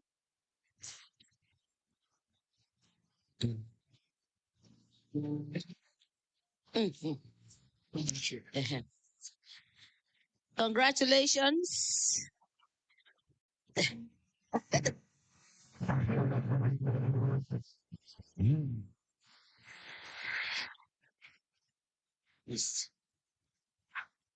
Okay. Wow, 368,000. Fantastic. I haven't read all that out. Congratulations, Bauchi. We'll be tracking this. Yes. Congratulations. Thank you. Still on the zonal award, first runner-up series, I'd like to invite for Northwest Zamfara State. Zamfara State.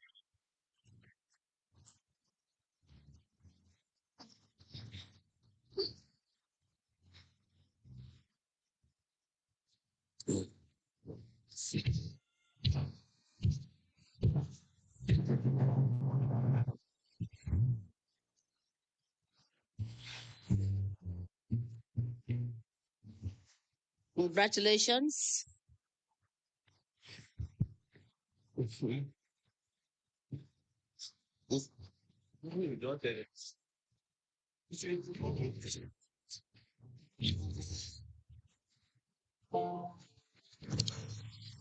The train is moving quickly, and we are going to the southeast. Welcome with me an award winner from Southeast Zone, Abia State. Abia State. Abia State.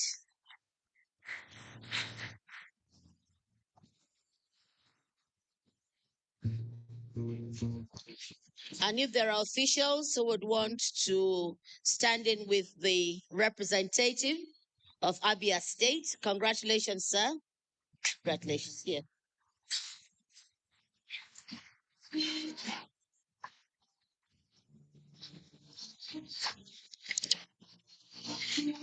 We're moving to the south.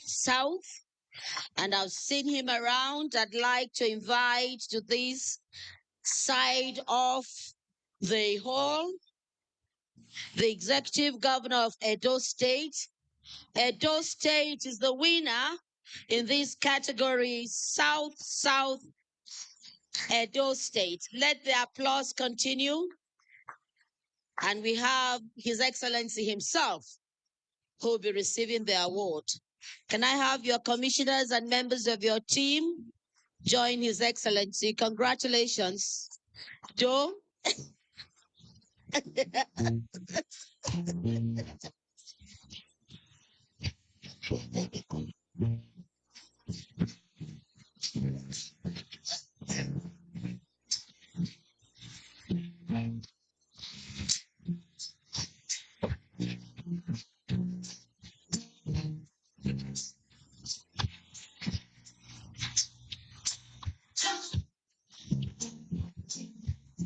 Congratulations. Congratulations. Yes.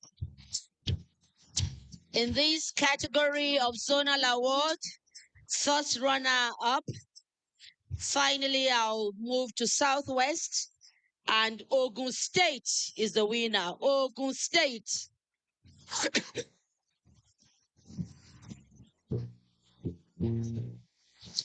Ogun State.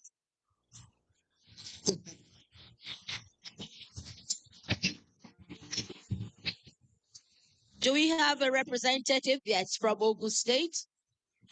Honorable Commissioner, congratulations.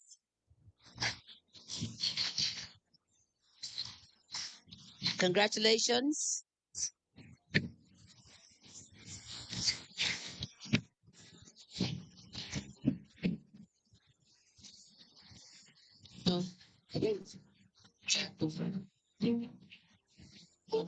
Okay, congratulations, Ogun State. And that's it for this category. Thank you very much, Dr. Saraki. Thank you, UNICEF and WHO. Thank you so much. Thank you, sir.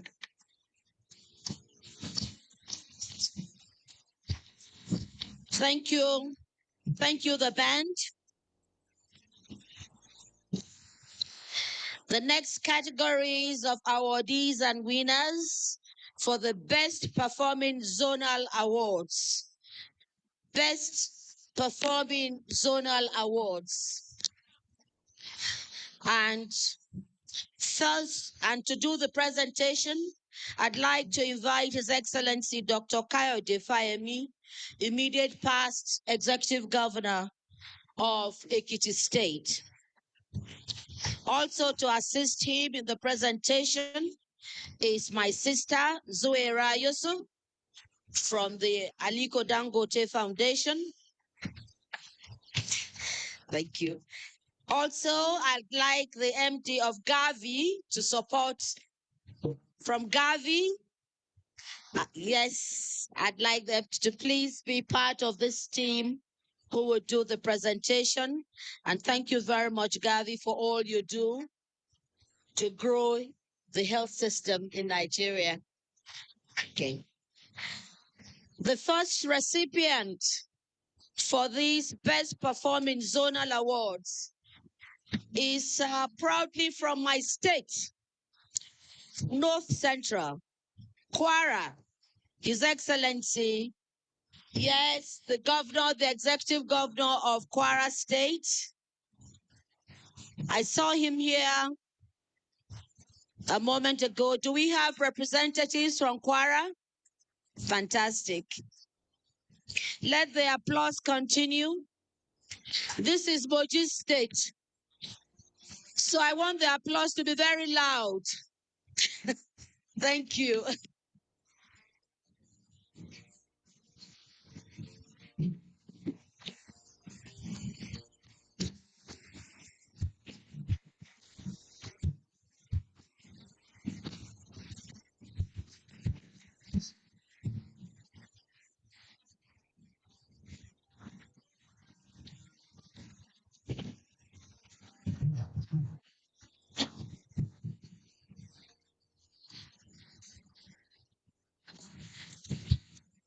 Thank you. This train of awards is now moving to a place that has been transformed, a state that has been transformed from the troubled state that we knew to a state that is showcasing development. Let me invite His Excellency, the Executive Governor of Borno State, to step forward, Northeast Borno, and also members of his team. This is a man who came in, who saw, and is conquering. Congratulations. Congratulations.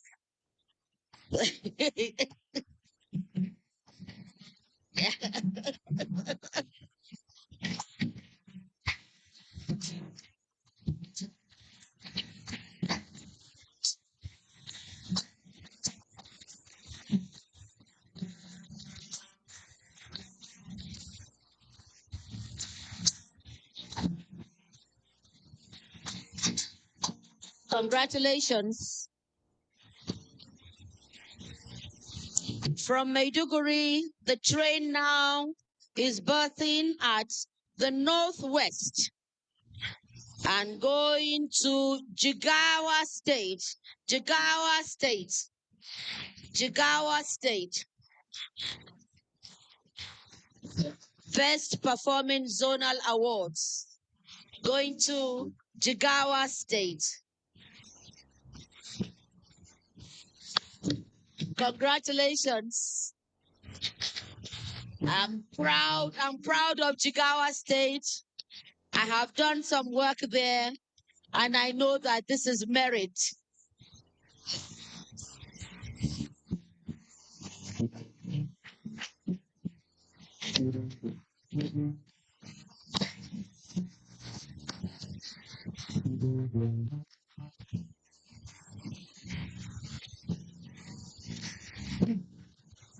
Congratulations, Jigawa State. Thank you very much. I'm happy. We'll now move to Southeast, and we're going to Ebonyi State. Ebonyi State Best Performing Zonal Awards. Are there representative of Ebonyi State here? Yes. Congratulations.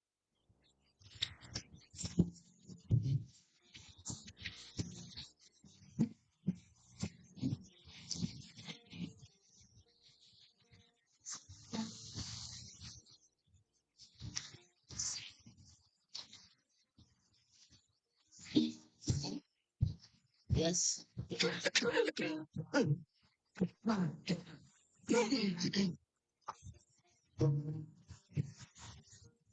The next stage is from the South, and the state is River State. River State. Okay, so I hear representatives are not around, but the award will get to them. Southwest Ondo State. Southwest Ondo State. Huh?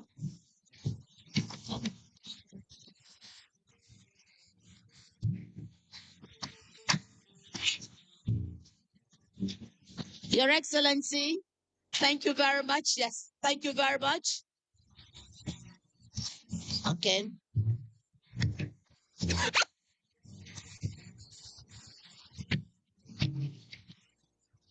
Amongst all the awardees, we have an overall best national award. I'm sure before I announce it, you all know where it's going. You want to guess? All right. On behalf of all the health players and of course the independent judges, I present to you the overall best national award winner, Borno State. Borno State. And I want all of you here. And I'll invite Chris Elias from Bill and Melinda Gates Foundation to come.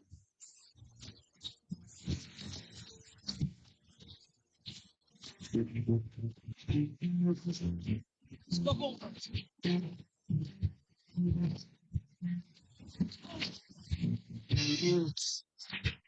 you very much, Chris. I'd also like to invite the lady who is going to give the spoken word.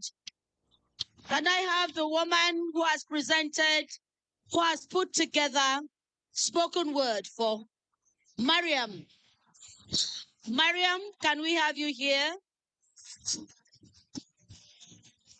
Mariam? Okay. Good evening. Yes, yes.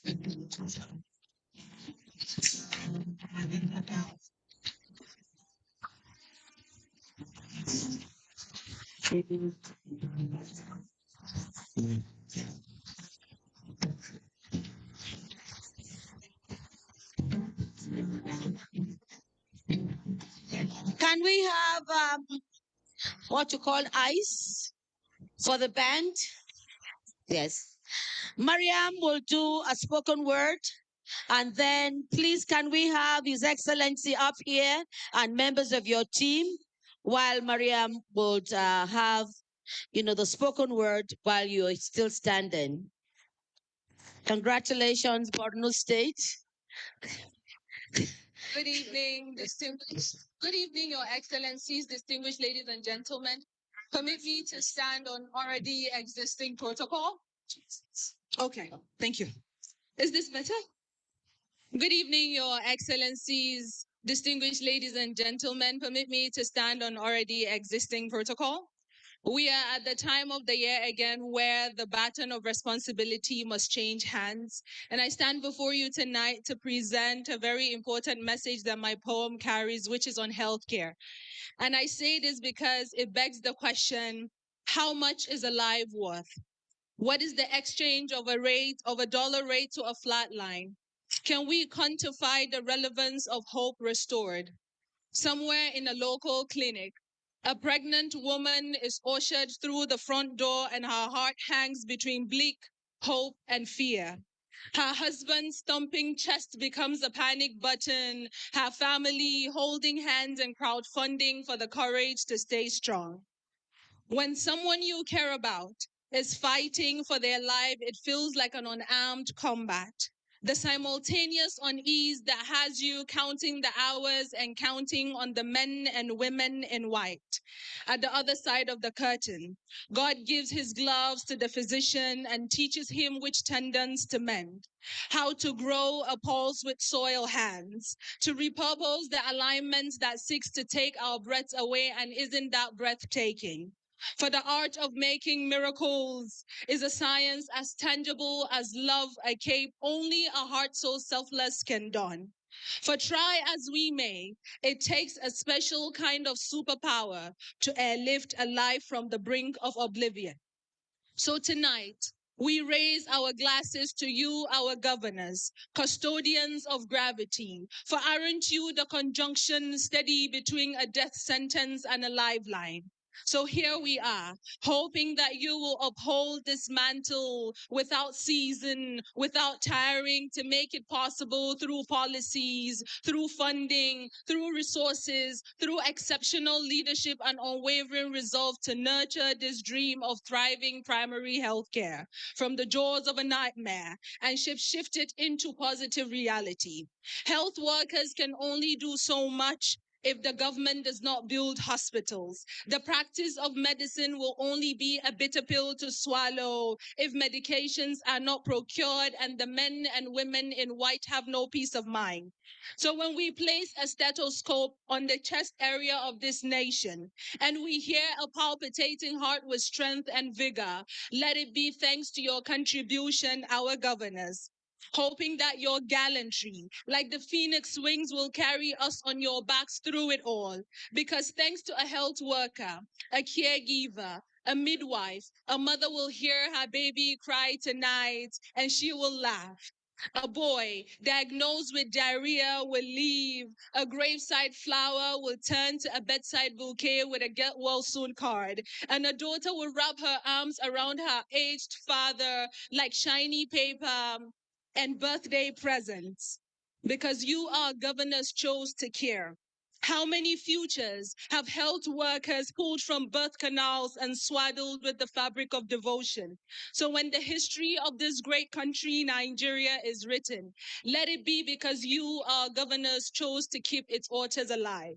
A new era dawns upon us, where the baton of responsibility must change hands. But the momentum of the race must not relent, and we must harness the wind of progress to fan the embers within us, for we know that a nation that does not invest in its healthcare will end up erecting headstones for its citizens. And so here, within these walls, we declare continuity and commitment as allies, acknowledging that indeed Rome was not built at once, but Rome was built together, brick by brick, each laborer working hard at the end of their own fence. For while we deliberate on building the things that will outlive us, let us not forget and neglect the things that help us live. Thank you. Thank you very much, Miriam.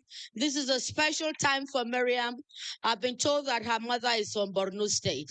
So you can see the passion with which she spoke. Another round of applause for Miriam, as I now request that our,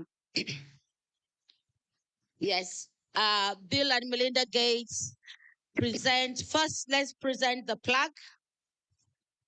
Yes. May I also immediately after this presentation invite back to this side of the hall the Kwara State representatives. Congratulations. Congratulations. Yes, Doctor, who is presenting the check, the main. Wow. Wow. Congratulations. We will come to Borno State to track how this money was spent. Okay. Congratulations. Right.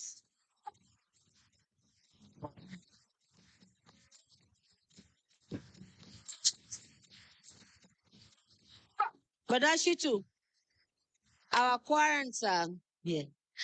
Thank you, Your Excellency. You will now quickly give us a response on behalf of all the winners, the awardees, because you are the overall national winner. Your Excellency.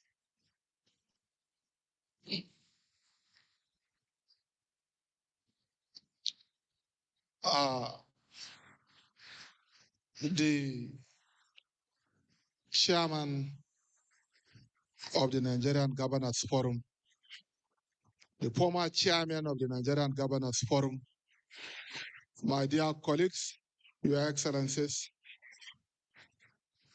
the representative of Bill and Melinda Gates Foundation, the representative of Dangote Foundation, the UNICEF head in Nigeria, representative of Gavi Alliance, distinguished members of the National Assembly here, the Director General of the NGF, invited guests, good evening. Let me first and foremost, on behalf of my fellow awardees and on behalf of the government and people of Borno State, use this opportunity to convey my deep appreciation to Bill and Melinda Gates Foundation and indeed Aliko Dangote Foundation for their continued contribution to the PHC Basket Fund that has enabled us to leapfrog from where we were to our present position. And let me also use this opportunity to convey my deep appreciation to all the partners, challenge partners, the Bill and Melinda Gates Foundation, the Dangote Foundation, the National Primary Healthcare Development Agency, and the UNICEF for identifying all of us to this very important award. We remain eternally grateful to all of you. I want to assure you that this award is not only for we, the winners. It is an award for all of us, so that collectively we can promote affordable healthcare delivery systems in Nigeria. I want to assure you that we shall do everything possible to promote health objectives of the health, establishing healthcare, primary healthcare in Nigeria, which is to bring healthcare closer to the community. And therefore, we shall do everything possible to ensure that primary healthcare system is enhanced through effective community participation, through effective intersectorial coordination, through effective appropriate technology, and indeed through support mechanisms to all services. And therefore, once again, on behalf of the awardees, I want to convey my deep appreciation to the challenge partners. And I want to assure you that we will judiciously and meticulously use the funds that were given to us in order to promote affordable, efficient, and effective healthcare delivery systems in our respective states to the glory of God and to the benefit of humanity. Thank you very much.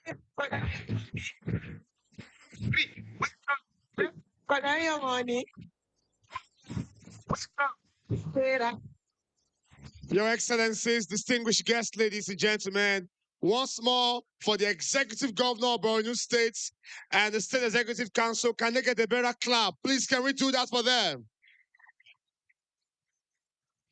Thank you very much. They deserve a standing ovation. They deserve a clap. They deserve a celebration. Can we give them that moment? Come on. Yes. Thank you very much. Three things very quickly, and then we'll be closing. First is that we'll be taking a speech from the Honorary Minister of Health.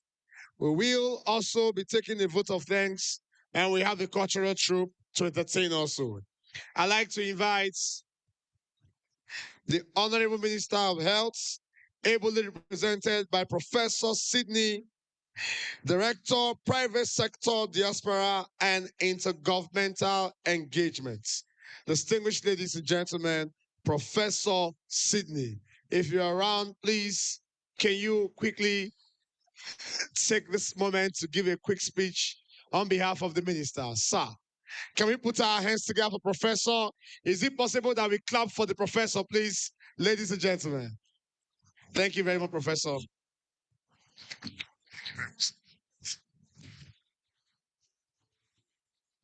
Your Excellencies, the Chairman of Nigerian Governors Forum, distinguished ladies and gentlemen, I know that the night is well spent. Let me not bore you with the protocols. We've all gathered this evening to witness a very important landmark event, which started in 2019 in Seattle. And this event is geared towards improving the quality of healthcare in Nigeria. And as you do know, primary healthcare is one of the key foundation of any resilient healthcare system, and any country that have not gotten the primary healthcare right finds it difficult to have an efficient secondary healthcare or tertiary healthcare. So what we've witnessed today is one landmark event because it stimulates competition, it stimulates